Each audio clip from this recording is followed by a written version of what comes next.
অবশেষে হতে যাচ্ছে টিকফা চুক্তি। যুক্তরাষ্ট্রের সঙ্গে আলোচনার মঞ্চ তৈরি হবে, দাবি বাণিজ্য মন্ত্রীর। ক্ষতিগ্রস্ত হবে দেশ, আশঙ্কা বিশ্লেষকদের। নির্বাচনকে ঘিরে রাজনৈতিক সংকট অব্যাহত থাকলে আন্তর্জাতিক বাণিজ্যিক সুযোগ সুবিধা থেকে বঞ্চিত হতে পারে দেশ, আশঙ্কা বিশ্লেষকদের। রাতে সৈয়দ আশরাফের সঙ্গে মির্জা ফখরুলের একান্ত বৈঠক, বিষয়টি ভিত্তিহীন বলে দাবি বিএনপির। এবং ঢাকা চট্টগ্রাম মহাসড়কে লাগাতার নাশকতার মুখে চট্টগ্রামের ট্রাক কভার্ড ভ্যানের মারাত্মক সংকট, পণ্য পরিবহন ব্যাহত।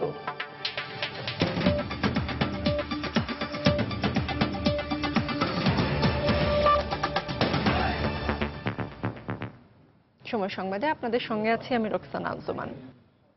শুরুতেই টিকফা চুক্তি নিয়ে সময়ের রিপোর্ট। দীর্ঘ 12 বছরের আলোচনা সমালোচনা শেষে অবশেষে স্বাক্ষরিত হতে যাচ্ছে বহু বাণিজ্য ও বিনিয়োগ সহযোগিতা ফোরাম চুক্তি টিকফা। এই চুক্তির মধ্য দিয়ে বাংলাদেশ ও যুক্তরাষ্ট্রের মধ্যকার দ্বিপাক্ষিক অর্থনৈতিক স্বার্থ সংশ্লিষ্ট বিষয়ে আলোচনার একটি মঞ্চ তৈরি হবে বলে জানিয়েছেন বাণিজ্য মন্ত্রী জি.এম. কাদের। তবে অর্থনৈতিক বিশ্লেষকরা এই চুক্তিকে যুক্তরাষ্ট্রের বাণিজ্যিক আধিপত্য হিসেবে দেখছেন। বাংলাদেশের স্বার্থকে জলাঞ্জলি দিয়ে গলায় ফাঁস লাগানোর সঙ্গে তুলনা করছেন তারা। বিস্তারিত ইমতিয়াজ আহমেদের রিপোর্টে। অবশেষে বাণিজ্য মন্ত্রণালয়ের সম্মতিতে আগামী 25 নভেম্বর যুক্তরাষ্ট্রের রাজধানী ওয়াশিংটনে স্বাক্ষরিত হতে যাচ্ছে বাণিজ্য ও বিনিয়োগ সহযোগিতা ফোরাম চুক্তি টিকফা। বাংলাদেশে যুক্তরাষ্ট্রের বিনিয়োগ বৃদ্ধি এবং দুদেশের বাণিজ্যিক স্বার্থ রক্ষায় এই চুক্তি অনেক বেশি সহায়ক হবে বলে জানিয়েছেন বাণিজ্যমন্ত্রী জি.এম. কাদের। যে এজেন্ডাগুলি তারা দিয়েছে তার মধ্যে একটা হলো আমাদের এনার্জি সেক্টরে তারা ইনভেস্ট করতে চায়, এটা কিন্তু প্রোডাক্টিভ কাজ। বাণিজ্য মন্ত্রণালয় থেকে পাওয়া টিকফার খসড়া অনুযায়ী চুক্তির মধ্য দিয়ে দুদেশ তাদের মধ্যকার বিভিন্ন অশুল্ক বাধা দূর করবে। পাশাপাশি আন্তর্জাতিক মেধাস্বত্ব আইন বাস্তবায়নের ব্যাপারেও বলা আছে চুক্তিপত্রে।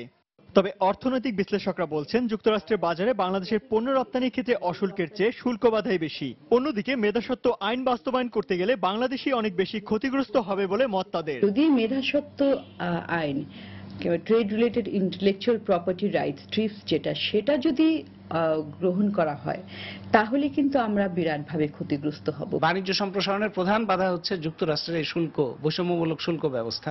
এ চুক্তির মধ্য দিয়ে জিএসপি সুবিধা ফিরে পাওয়ার সম্ভাবনাকেও অযৌক্তিক বলে মনে করেন অর্থনৈতিক বিশেষজ্ঞরা। জিএসপি সুবিধার কথা বলে টিকফা চুক্তি স্বাক্ষর করা এটা কোনোভাবেই কোনো দিক থেকে যুক্তিযুক্ত না, এবং বাণিজ্য সম্প্রসারণেও তার কোনো ভূমিকা আসলে নাই। টিকফা হওয়াতে এখন আমরা জিএসপিটি নিয়ে সরাসরি সামনাসামনি অফিসিয়াল লেভেলে কথা বলতে পারছি। কিন্তু আমি এই ট্যাকটিসটাকে একেবারেই খুব শিশুসুলভ ট্যাকটিস কিংবা কৌশল আমি মনে করি। নির্বাচনের আগে এ ধরনের চুক্তি রাজনৈতিক উদ্দেশ্য প্রণোদিত বলে অভিমত এই অর্থনৈতিক বিশ্লেষকের। সরকারের আগ্রহ দেখে মনে হয় যে যুক্তরাষ্ট্রকে তুষ্ট করাটা তাদের একটা এজেন্ডা এবং নির্বাচনে বিজয় লাভের জন্য এটা তাদের একটা পূর্ব শর্ত। বাংলাদেশকে একটা দীর্ঘমেয়াদী বিপদে ফেলতে যাচ্ছে। তবে বাণিজ্য মন্ত্রীর দাবি দেশের স্বার্থ বিরোধী কোনো কিছুই চুক্তিপত্রে নেই এবং রাজনৈতিক কোনো স্বার্থ এতে জড়িত নয়। ইনোসেন্ট একটা চুক্তি। ইমতিয়াজ আহমেদ, সময় সংবাদ, ঢাকা। আসন্ন 10ম জাতীয় নির্বাচনকে ঘিরে রাজনৈতিক সংকট অব্যাহত থাকলে বিদেশি হস্তক্ষেপের আশঙ্কা রয়েছে বলে উদ্বেগ প্রকাশ করেছেন বিশিষ্টজনেরা। তারা মনে করেন এতে বাংলাদেশ আন্তর্জাতিক বাণিজ্যিক সুযোগ সুবিধা থেকে বঞ্চিত হতে পারে। বিস্তারিত সাদিকুর রহমানের রিপোর্টে। নির্বাচনকে ঘিরে দেশের বড় দুই রাজনৈতিক দলের মধ্যে পারস্পরিক আস্থার সংকটে বাড়ছে সংঘাত, সহিংসতা। এতে তৈরি হচ্ছে বিদেশি কূটনীতিকদের তৎপরতার সুযোগ। সম্প্রতি সুষ্ঠু নির্বাচনের লক্ষ্যে রাজনৈতিক দলগুলোর সাথে বৈঠক করেছেন মার্কিন রাষ্ট্রদূত। এ অনিশ্চয়তায় উদ্বেগ প্রকাশ করেছে মার্কিন কংগ্রেসও। এমন অস্থিরতা চলতে থাকলে পরোক্ষভাবে দেশের উপর বিদেশিদের হস্তক্ষেপের আশঙ্কা রয়েছে বলে মনে করছেন বিশ্লেষকরা। আমরা যেমন আভ্যন্তরীণভাবে উদ্বেগ, আমরা একটা অনিশ্চয়তা আছি এটা নিয়ে। কাজেই বাংলাদেশের এক ধরনের অস্থিরতা বা এক ধরনের অনিশ্চয়তা সেটা কিন্তু পৃথিবীর অন্যান্য জায়গাতেও স্পর্শ করতে পারে। তারা হয়তো আশঙ্কা করছে যে এই সংকট থেকে এটা রাজনৈতিক সহিংসতায় রূপ নিতে পারে। তারা আরো আশঙ্কা করছে যে এটা অনেক বড় পর্যায়ে চলে যাবে, তো ওই জন্যই তারা আমাদের সাবধান করছে। বিদেশি এই হস্তক্ষেপ হলে জিএসপি সহ অর্থনীতির উপর বিরূপ প্রভাব পড়বে বলেও মনে করছেন তারা। আমরা জাতিসংঘের নিরাপত্তা বিভিন্ন ধরনের পিস কিপিং বা শান্তি মিশনে আমরা কাজ করি। ধরেন যদি বাংলাদেশের অভ্যন্তরে এক ধরনের অস্থিরতা চলতে থাকে, অন্য জায়গায় শান্তি রক্ষা করতে চাচ্ছেন, আপনার দেশের ভেতরে কি হচ্ছে, তো এই বিষয়গুলো কিন্তু এক ধরনের চাপ হিসাবে আসতে পারে। সরাসরি হস্তক্ষেপের কোনো সম্ভাবনাই নেই, তবে তারা অন্যভাবে আমাদের বাণিজ্যিক সুযোগ সুবিধা কমিয়ে দেওয়ার চাপ দিয়ে, বৈদেশিক সাহায্য সেটা কমিয়ে দেওয়ার চাপ দিয়ে তারা চেষ্টা করবে যে আমাদের রাজনৈতিক দলগুলিকে সমঝোতার টেবিলে বসা। রাজনৈতিক দলগুলোর মধ্যে নির্বাচন কেন্দ্রিক ভেদাভেদ থাকলেও বিদেশি হস্তক্ষেপ ছাড়া নিজেরাই একটি সমাধানের পথ খুঁজে নেবেন বলে মনে করছেন বিশিষ্টজনেরা। রাজনৈতিক সংকট তৈরি। সাদিকুর রহমান, সময় সংবাদ, ঢাকা। রাজধানীর বনানীর এক বাসায় আওয়ামী লীগের সাধারণ সম্পাদক সৈয়দ আশরাফুল ইসলামের সঙ্গে একান্ত বৈঠক করেছেন বিএনপির ভারপ্রাপ্ত মহাসচিব মির্জা ফখরুল ইসলাম আলমগীর। গত রাতে প্রায় পৌনে 1 ঘন্টার এই বৈঠকের ফলাফল সম্পর্কে জানা যায়নি। তবে পরে গুলশানে বিএনপি চেয়ারপারসনের কার্যালয়ের সামনে বৈঠকের খবরকে ভিত্তিহীন বলে দাবি করেছেন মির্জা ফখরুল। আপনারা অত্যন্ত আগ্রহের সঙ্গে অপেক্ষা করছেন একটা সংলাপের জন্য, কিন্তু আপনাদেরকে আমি অত্যন্ত সেই খুশি করতে পারছি না, কোনো সংলাপ হয়নি। এদিকে এই বৈঠকের ব্যাপারে আওয়ামী লীগের পক্ষ থেকে কোনো বক্তব্য পাওয়া যায়নি। এর আগে দেশে কোনো নীল নকশা নির্বাচন করতে দেয়া হবে না বলে আবারও হুঁশিয়ারি উচ্চারণ করেছিলেন বিএনপি। তত্ত্বাবধায়ক সরকারের দাবি আদায়ে সব শ্রেণী পেশার মানুষকে রাজপথে নেমে আসার আহ্বান জানিয়েছেন দলের নেতারা। গতকাল রাজধানীতে আলাদা আলাদা অনুষ্ঠানে তারা বক্তব্য রাখেন। বিকেলে রাজধানীর পূর্বানী হোটেলে এমবিএ অ্যাসোসিয়েশন অব বাংলাদেশের উদ্যোগে the political thought of Tarique Rahman শীর্ষক বইয়ের প্রকাশনা উৎসবে যোগ দেন বিএনপির ভারপ্রাপ্ত মহাসচিব মির্জা ফখরুল ইসলাম আলমগীর। এতে তিনি বর্তমান সরকারকে অবৈধ বলে আখ্যায়িত করেন। এখনো আমাদের বোধোদয় হচ্ছে না, এখনো কি আমরা বুঝতে পারছি না যে আমরা কোন অন্ধকার তিমিরের দিকে যাচ্ছি? আমি এই কথাগুলো প্রায় বলবার চেষ্টা করি। কোথায় সেই তরুণ, কোথায় সেই যুবক? তারা এখনো জেগে উঠছে না কেন? তারা এখনো কেমন করে এই সমস্ত লোকদেরকে দালালি করছে, যারা পদলেহন করছে, যারা সরকারকে, এই সরকারের পদলেহন করছে এবং গণতন্ত্রকে ধ্বংস করবার জন্য যারা কাজ করছে, তাদের বিরুদ্ধে প্রতিবাদে সোচ্চার হয়ে উঠছে না কেন? এদিকে বিদেশি আনুগত্যের মাধ্যমে সরকার ক্ষমতায় থাকার চেষ্টা করছে মন্তব্য করে বিএনপির যুগ্ম মহাসচিব রুহুল কবির রিজভী বলেছেন, নীল নকশার নির্বাচন বাস্তবায়ন করতে দেবে না তার দল। সকালে নয়াপল্টনে দলের কেন্দ্রীয় কার্যালয়ে সংবাদ সম্মেলনে তিনি বক্তব্য রাখেন। বর্তমান মন্ত্রিসভা অসাংবিধানিক, এই সরকার তার সকল বৈধতা হারিয়েছে। যে নির্বাচনে সব দলের অংশগ্রহণ নেই, সেই নির্বাচন অজেয় জনগণ সকল শক্তি দিয়ে প্রতিহত করবে। অন্যদিকে সকালে জাতীয় প্রেস ক্লাবে এক আলোচনা সভায় কথা বলেন বিএনপির স্থায়ী কমিটির সদস্য মির্জা আব্বাস। প্রতিবেশী রাষ্ট্রের উস্কানিতে বিএনপি নেতাকর্মীদের উপর গুলি চালানো হচ্ছে বলে অভিযোগ করেন তিনি। প্রতিবেশী রাষ্ট্রের উস্কানিতে আজকে এই আওয়ামী লীগ সাহস পাচ্ছে বাংলাদেশে বাড়িতে গুলি করার জন্য, আর নাহলে কোনোদিন এরকম গুলি বাংলাদেশে হয় নাই, বেপরোয়া গুলি। এ সময় তিনি বর্তমান মন্ত্রিসভাকে অবৈধ উল্লেখ করে সব সরকারি কর্মকর্তা ও কর্মচারীদেরকে তাদের আদেশ না মানার আহ্বান জানান। রামিম হাসান, সময় সংবাদ, ঢাকা। দেশ অচল করে দেয়া কোনো গণতান্ত্রিক দেশের রাজনৈতিক দলের ভাষা হতে পারে না বলে মন্তব্য করেছেন আওয়ামী লীগ নেতারা। তাদের আশা, নেতাকর্মীদের চাপের মুখে অবশ্যই বিরোধী দল সংঘাতের পথ থেকে ফিরে নির্বাচনের পথে আসবে। গতকাল দেশের বিভিন্ন স্থানে আয়োজিত আলোচনা সভায় নেতারা আরো বলেন, বর্তমান মন্ত্রিসভা আচরণবিধি মেনে একটি সুষ্ঠু ও গ্রহণযোগ্য নির্বাচন অনুষ্ঠানে বদ্ধপরিকর। শনিবার বঙ্গবন্ধু অ্যাভিনিউতে ঢাকা মহানগর আওয়ামী লীগ আয়োজিত বর্ধিত সভায় আইন প্রতিমন্ত্রী অ্যাডভোকেট কামরুল ইসলাম বলেন, নির্বাচনে কারচুপির কোনো ইচ্ছে বর্তমান সরকারের নেই। আমাদের বর্তমান এই নির্বাচনকালীন সরকারের প্রতিটি সদস্য সুষ্ঠু নির্বাচনের জন্য আমরা কোড অফ কন্ডাক্ট মেনে চলব, আচরণবিধি অক্ষরে অক্ষরে মেনে চলব। আমরা প্রত্যেকে লেভেল প্লেইং ফিল্ডের করার জন্য নির্বাচন কমিশনকে সহায়তা করব। এছাড়া রাজধানী ডিপ্লোমা ইঞ্জিনিয়ার্স মিলনায়তনে আয়োজিত এক আলোচনা সভায় আওয়ামী লীগ নেতা সুরঞ্জিত সেনগুপ্ত বলেন, বিএনপি নির্বাচনে আসুক বা না আসুক, দলটির রেকর্ড সংখ্যক নেতা নির্বাচনে অংশ নেবে।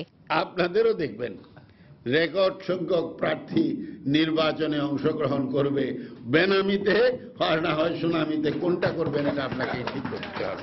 একই দিন সকালে ফেনীর ফতেপুর রেলওয়ে ওভারপাস কাজের উদ্বোধন করতে এসে যোগাযোগ মন্ত্রী ওবায়দুল কাদের জোর দিয়ে বলেন, সংলাপ হোক আর না হোক, শেষ পর্যন্ত বিএনপি নির্বাচনে অংশ নেবে। দেশ অচল করা মানে দেশের 16 কোটি মানুষের জীবনযাত্রাকে অচল করে দেয়া, এটা গণতন্ত্রের ভাষা নয়।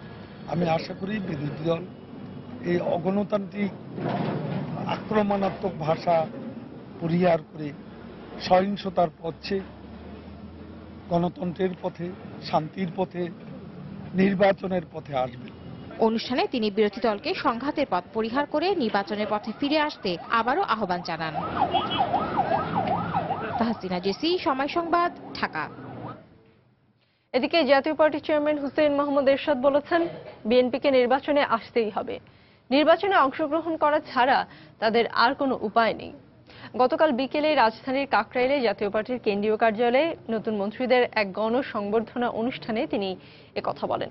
জাতীয় পার্টি শান্তিপূর্ণ রাজনীতি করতে চায় একথা উল্লেখ করে এরশাদ বলেন, নির্বাচনে না গেলে সহিংসতাকে সমর্থন করা হতো। তার দল হরতালের রাজনীতিতে বিশ্বাস করে না। তিনি বলেন, দুই দলের কারণে দেশের মানুষ আজ নিষ্পেষিত। এজন্য বিএনপি ও আওয়ামী লীগ ছাড়া তৃতীয় শক্তি হিসেবে জাতীয় পার্টিকে ভোট দেওয়ার আহ্বানও জানান তিনি। হরতালের রাজনীতি বিশ্বাস করি না। নির্বাচন না করলে হরতাল সমর্থন করতে হতো, গাড়ি পড়লে মানুষ মারতে হতো। আমরা সেই রাজনীতি করি না, জনগণের কল্যাণের রাজনীতি করি। হয়তো আপনারা যে নির্বাচনে আসবেন, এত আন্দোলনের পর, এত গাড়ি পোড়ানোর পর, এত মানুষ মারার পর, এত শিশুদের জ্বালিয়ে মারার পর আমরা হয়তো নির্বাচনে আসবেন। বিকল্প কোনো পথ নেই, আমার নির্বাচনে আসতে হবে। সরকারকে উৎখাত করার একটাই পথ, নির্বাচন, নির্বাচন, নির্বাচন। সময় সংবাদে আরো থাকছে, এখনো ভয়াবহ তাজরিন ট্র্যাজেডির স্মৃতি তাড়িয়ে বেড়ায় হতভাগ্য শ্রমিকদের। কাজ না থাকায় অনেকেরই দিন কাটছে অনিশ্চয়তায়। মালিকের বিচার দাবি।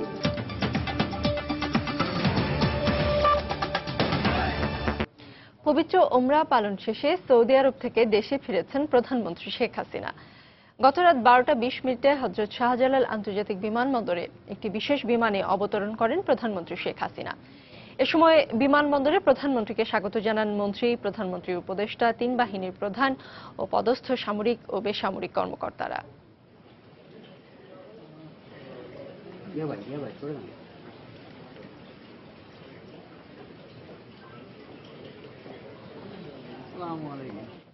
বিক্ষিপ্ত ভাঙচুর, গাড়িতে আগুন ও ককটেল বিস্ফোরণের মধ্য দিয়ে চট্টগ্রামে চলছে জামায়াতে ইসলামীর ডাকা সকাল সন্ধ্যা হরতাল। সীতাকুণ্ড ও মিরেশ্বরায়ে 2 জামায়াত নেতাকর্মী নিহতের প্রতিবাদে চট্টগ্রামে এ হরতালে ডাক দেয় জামায়াতে ইসলামী। সকাল 8:30টায় 16 শহর 2 নম্বর গেইট এলাকায় একটি ঝটিকা মিছিল বের করে জামায়াত শিবির কর্মীরা।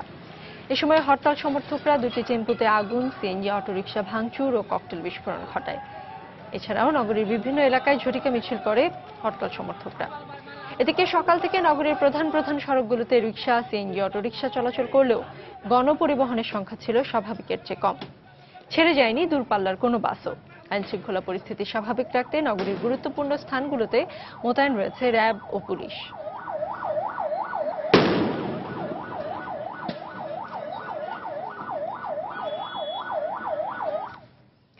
এদিকে ঢাকা চট্টগ্রাম মহাসড়কে লাগাতার নাশকতার মুখে বন্দরনগরী চট্টগ্রামে আমদানি রপ্তানি পণ্য পরিবহনে ট্রাক ও কাভার্ড ভ্যানের মারাত্মক সংকট দেখা দিয়েছে। প্রতিদিন 7,500-এর বেশি ট্রাক ও কাভার্ড ভ্যানের চাহিদা থাকলেও পাওয়া যাচ্ছে মাত্র 1,500 পরিবহন। এই অবস্থায় ভাড়া বেড়েছে 2 থেকে 3 গুণ পর্যন্ত। বিস্তারিত জানাচ্ছেন কমল দেব।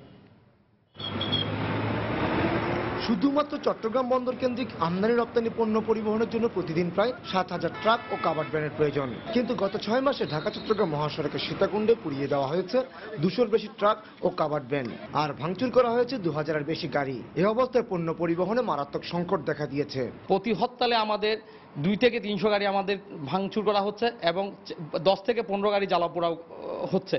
এছাড়া প্রায় বন্ধ থাকছে মহাসড়কে যানবাহন চলাচল। 2 দিনের মধ্যে পণ্য পৌঁছাতে সময় লাগে 7 থেকে 8 দিন, ফলে ভাড়া বেড়ে গেছে 2 থেকে 3 গুণ। যেহেতু একটা গাড়ি 7-8 দিনের নিচে গাড়ি টিপ মারতে পারে না, রাস্তায় অবরোধ, হরতাল এবং ভাঙচুরের কারণে গাড়ি মারাতে পর্যাপ্ত পরিমাণ গাড়ির সরবরাহ নাই বিদায় গাড়ি মারাতে ভাড়া বাড়তি হচ্ছে।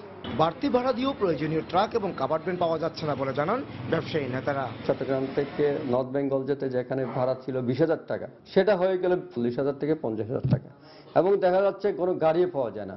এই অবস্থায় ব্যবসায়ীরা বলছেন যানবাহন ভাড়া বেড়ে যাওয়ায় পণ্যের দামও বাড়ছে। ঢাকা থেকে মাল আনতাম 12,000 টাকা, 13,000 টাকা, বর্তমানে হচ্ছে 20,000 টাকা। সাধারণ ব্যবসায়ীদের উপর প্রতি কেজিতে 2 টাকা থেকে 3 টাকা, কোনো কোনো ক্ষেত্রে 4 টাকা পর্যন্ত দর বৃদ্ধি পাচ্ছে, এতে সাধারণ মানুষের ভোগান্তি হচ্ছে। ট্রাক এবং কাভার্ড ভ্যানের নাশকতা প্রতিরোধের দাবিতে বিভিন্ন কর্মসূচি পালন করছে ব্যবসায়ী সহ সংশ্লিষ্টরা। কমল দে, সময় সংবাদ, চট্টগ্রাম। আজ থেকে নিজ নিজ দফতরে কাজ শুরু করেছেন নির্বাচনকালীন মন্ত্রিসভার সদস্যরা। সকালে সচিবালয়ে নতুন মন্ত্রীদের অনেকেই আসেন। আজ বেশ কয়েকজন মন্ত্রীর ব্রিফিং করার কথা রয়েছে। এই মুহূর্তে সচিবালয়ে আছেন আমাদের রিপোর্টার প্রসূন আশিস। আমরা সরাসরি চলে যাচ্ছি তার কাছে। প্রসূন, কেমন দেখছেন নতুন মন্ত্রিসভার যারা মন্ত্রী তাদের কাজ?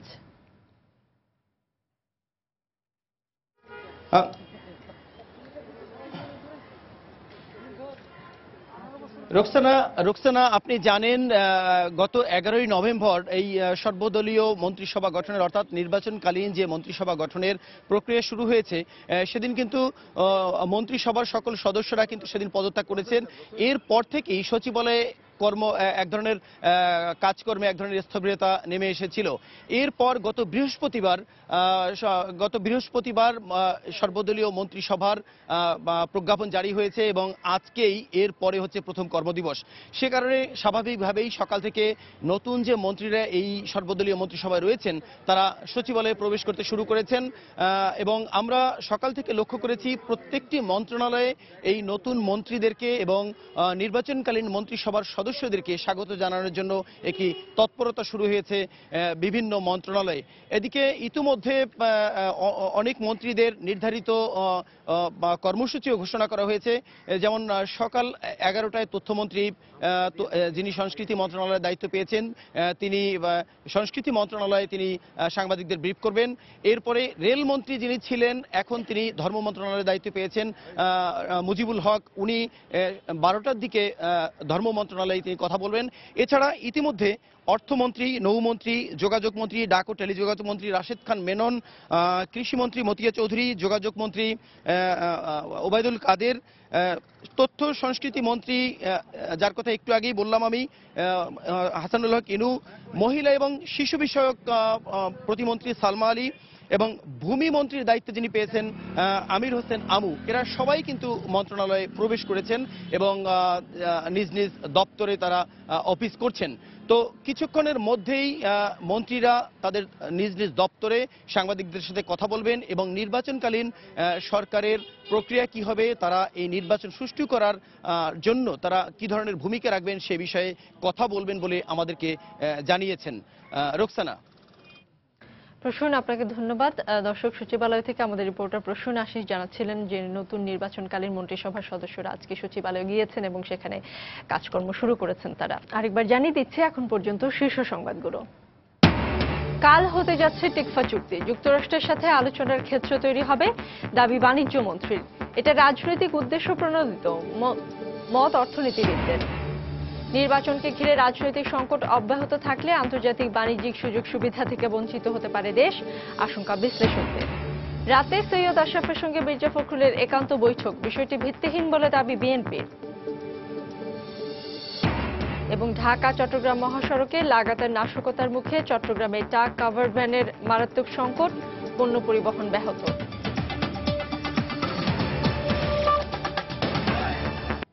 ভয়াবহ তাজরিন ট্র্যাজেডির 1 বছর পূর্ণ হলো আজ। অন্য কোথাও কাজ না পাওয়ায় বন্ধ থাকা কারখানাটির অনেকেরই দিন কাটছে কর্মহীনতায়। অন্যদিকে সরকারি বেসরকারি পর্যায়ে কিছু সাহায্য পেলেও সুষ্ঠু বিচার না হওয়ায় বেশিরভাগের কণ্ঠে এখনো ঝরছে ক্ষোভের ঝাঁজ। দেবাশিস রায়ের রিপোর্ট। আশুলিয়ার নিশ্চিন্তপুরে অবস্থিত একটি পোশাক কারখানা তাজরিন ফ্যাশনস, যেখানে জীবন জীবিকার জাল বুনতে এসে আগুনের লেলিহান শিখায় দগ্ধ হয়ে প্রাণ হারিয়েছে শতাধিক পোশাক কর্মী, পাশাপাশি পঙ্গুত্ব বরণ করেছে কয়েকশো শ্রমিক।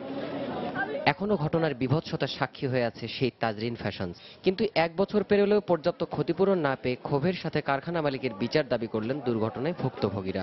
যাবজ্জীবন এটা ভঙ্গ হয়ে আসছে, আমরা বিচার কারা করব আল্লাহ স্যার। ফ্যাক্টরি ম্যানেজার এবং আমাদের যে মালিকে, এই দুজনকে আমি মনে করি যে ওনারাই দায়ী। এই ভয়াল রাতে সাক্ষী হয়েছিলেন যে হতভাগ্য শ্রমিকরা, তাদের অনেকেই সেদিনের কথা মনে করতে ভয় পান। সেদিনের কথা মনে হলে বুকে কথা আসে না, দুয়াগুনা আস্তে আস্তে মনে হয় মরিদের ফাঁকি লাগ দেওয়ার চোখ দিয়ে ঢুকতেছে। যদি ভিতরে থাকতাম তাহলে কি হতো আর কিভাবে মরতাম, মানে এই দৃশ্যটা মনে হয় তখনই অজ্ঞান হয়ে যায়। ঘটনার পর থেকে এখন পর্যন্ত কাজ না পাওয়ায় দুর্ভোগ কাটেনি এখনো। কোনো কাজ করতে পারি না, মাজার মেরুদণ্ডে হাড় ফেটে গেছে, গাড়ির হাড় ফাটছিল, এখনো মাথার সমস্যা, গাড়ির সমস্যা, আধা ঘন্টা 1 ঘন্টা দাঁড়ায় থাকতে পারি না, বসে থাকতে পারি না। আমরা যে প্রতি মাসে যে টাকাটা কামাইতাম সেই টাকা তখন আমরা কামাইতে পারতাছি না। যে শ্রমিকদের শ্রমঘামে পোশাক শিল্প প্রতিষ্ঠিত, সেই শ্রমিকদের নিরাপত্তার প্রতিষ্ঠা হয়নি আজও। তাই 1 বছর পরও বন্ধ সেই কারখানার সামনেই বিচারের দাবিতে প্রতিবাদ মিছিল করেছে নিহতদের স্বজনরা। মালিক পক্ষের গাফিলতি আর পর্যাপ্ত পরিমাণ নিরাপত্তা ব্যবস্থার অভাবে প্রায়শই ঘটছে তাজরিন ফ্যাশনসের মতো দুর্ঘটনা। কিন্তু এসব দুর্ঘটনায় যারা প্রাণ হারাচ্ছেন বা যারা আজীবন পঙ্গুত্ব বরণ করছেন, তাদের দায় কে নেবে সে প্রশ্নের উত্তর মেলে না আজও। দেবাশিস রায়, সময় সংবাদ, আশুলিয়া। এবারে দেশের বাইরের খবর। মার্কিন ড্রোন হামলার বিরোধিতা করে ন্যাটোর রসদ সরবরাহ রুট বন্ধের দাবিতে বিক্ষোভ করেছে হাজার হাজার মানুষ। শনিবার উত্তর পশ্চিমাঞ্চলের খাইবার পাখতুনখা প্রদেশে এই বিক্ষোভ মিছিলের নেতৃত্ব দেন তেহরিকি ইনসাফ নেতা ইমরান খান। এ সময় তিনি জানান, মার্কিন ড্রোন হামলা বন্ধ করতে সরকারকে অবশ্যই যুক্তরাষ্ট্রের উপর চাপ প্রয়োগ করতে হবে, না হলে নেটোর রসদ সরবরাহের রুট বন্ধের হুঁশিয়ারি দেন তিনি। তাদের দাবি না মানা পর্যন্ত আন্দোলন অব্যাহত রাখা হবে বলেও জানান ইমরান। আফগানিস্তানে মার্কিন নেতৃত্বাধীন নেটো সেনাদের অধিকাংশ রসদ সরবরাহ হয়ে থাকে পাকিস্তান থেকে।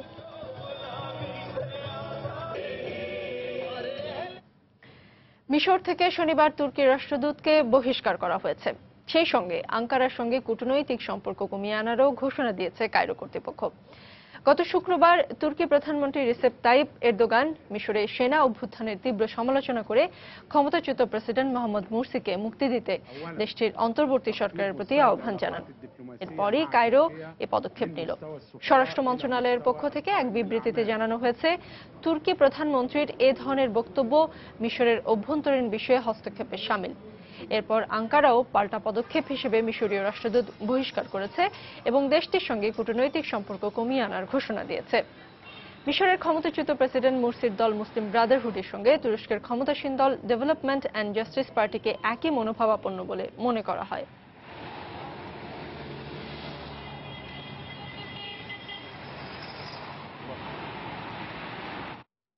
খেলার খবরে বিপিএল ফিক্সিং প্রসঙ্গ।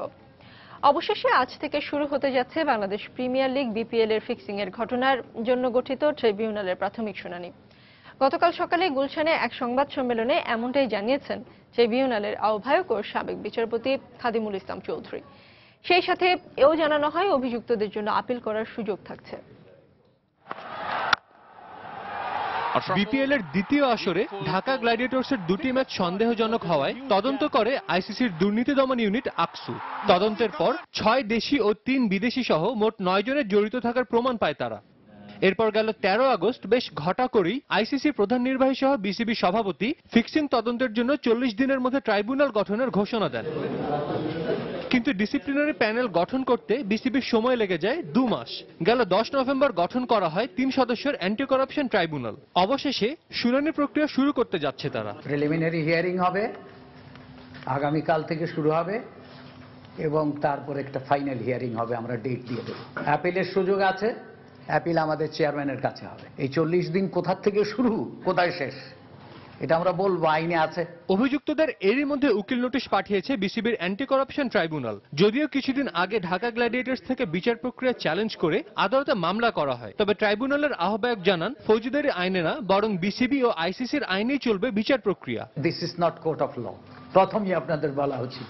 এখানে কোনো স্ট্যাটিউটের ব্যাপার নাই এবং বাংলাদেশের প্রচলিত আইন কিছুই আমাদের গভর্ন করবে না। তারা যদি না আসে প্রসিডিংটা চলবে। তবে পুরো প্রক্রিয়া চলাকালে তদন্তের স্বার্থে গণমাধ্যমের সামনে কিছু প্রকাশ করা হবে না বলেও জানান খাদেমুল ইসলাম। আর পুরো শুনানি প্রক্রিয়াটি বিসিবির সাথে যৌথভাবে পর্যবেক্ষণ করবে আইসিসির লিগ্যাল ডিপার্টমেন্টের প্রধান ইয়ান হিগিন্স, সংস্থাটির আইন কর্মকর্তা শেলি ক্লার্ক ও prosecutor Jonathan Taylor. Time to time we shall let you know, আমরা আপনাদেরকে জানাবো। সাজিদ মুস্তাহিদ, সময় সংবাদ, ঢাকা। ইংলিশ প্রিমিয়ার লিগের খবর।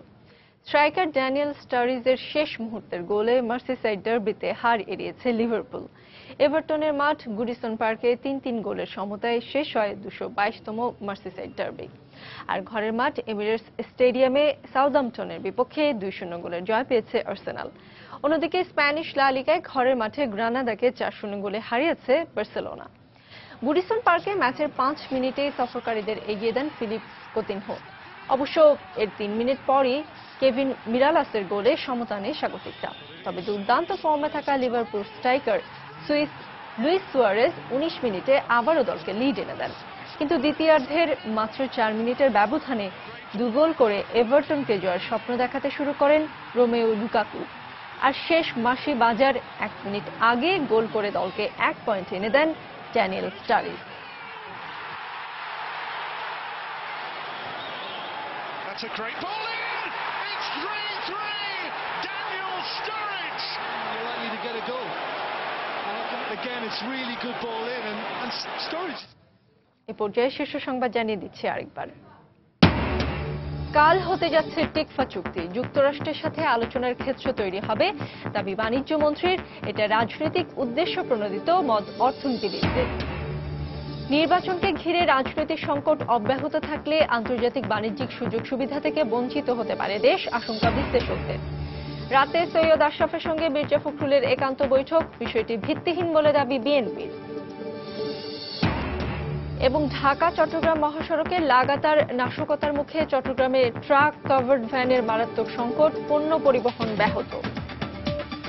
এই ছিল এখনকার মতো। যে কোনো খবর পেতে ভিজিট করুন সময়নিউজ.tv। এছাড়া এই মাত্র পাওয়া খবর আপনার মোবাইলে পেতে SMS করুন *BN লিখে পাঠিয়ে দিন 1642 নম্বরে। সঙ্গে থাকুন সময়ের।